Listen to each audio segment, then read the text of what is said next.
Let's mic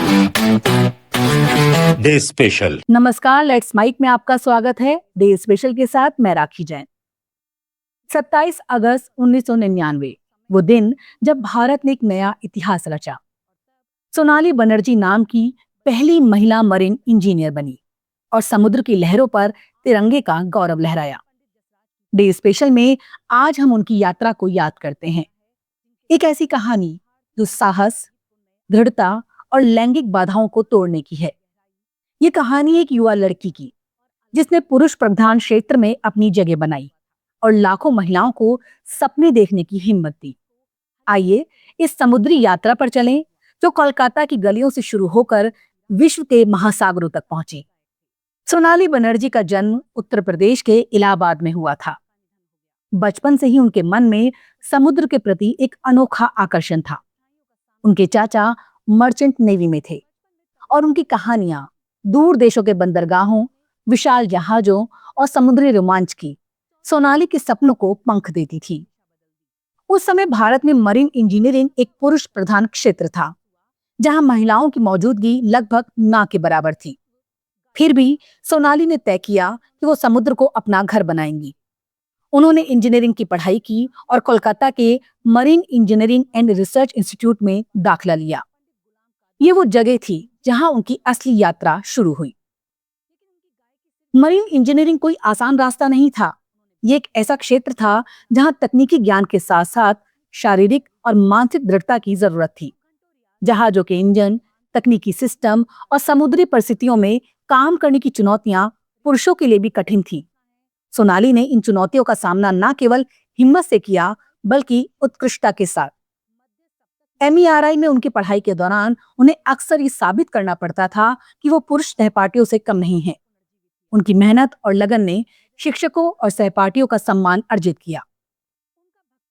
1999 में जब उन्होंने मरीन इंजीनियरिंग की डिग्री पूरी की तो वो न केवल अपने बैच में अव्वल थीं, बल्कि भारत की पहली महिला मरीन इंजीनियर भी बनी।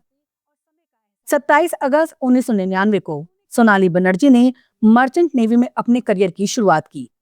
ये एक ऐतिहासिक क्षण था क्योंकि वो पहली भारतीय महिला थीं जिन्हें जहाज पर इंजीनियर के रूप में नियुक्त किया गया।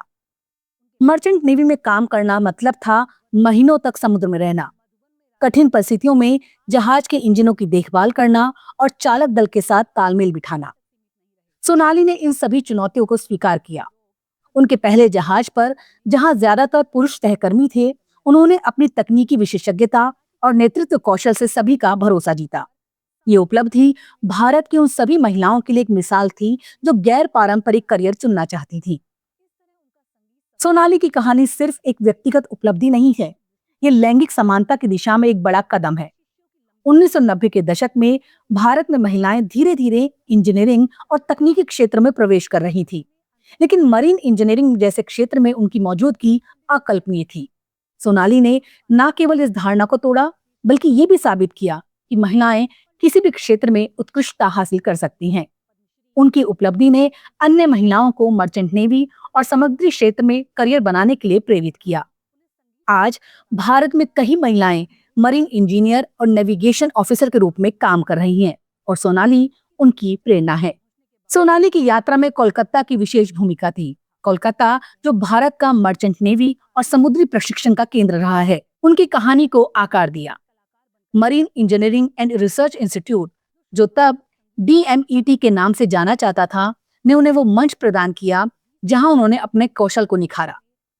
कोलकाता की सांस्कृतिक और ऐतिहासिक समृद्धि, जो सत्यजीत राय और रविंद्रनाथ टैगोर जैसे दिग्गजों का घर रही है, सोनाली की कहानी को और प्रेरणादायक बनाया। सोनाली बनर्जी की उपलब्धि का प्रभाव आज भी दिखता है। 1999 के बाद भारत में मरीन इंजीनियरिंग में महिलाओं की भागीदारी धीरे धीरे बढ़ी। मर्चेंट नेवी, जो कभी पुरुषों का गढ़ माना जाता था, अब महिलाओं के लिए नए अवसर प्रदान कर रहा है। सरकारी और निजी पहल जैसे मरीन ट्रेनिंग संस्थानों में महिलाओं के लिए प्रोत्साहन सोनाली जैसे अग्रदूतों की विरासत को आगे ले जा रही हैं। उनकी कहानी हमें सिखाती है कि सपने सीमाओं से परे होते हैं। 27 अगस्त हमें सोनाली बनर्जी की उस ऐतिहासिक उपलब्धि की याद दिलाता है जिसने भारत की महिलाओं के लिए नए रास्ते खोले। लीक से हटकर बनाए गए हमारे कार्यक्रम पसंद करते हैं, इसके लिए आपका दिल से आभार और जुड़े रहिए लेट्स माइक के साथ।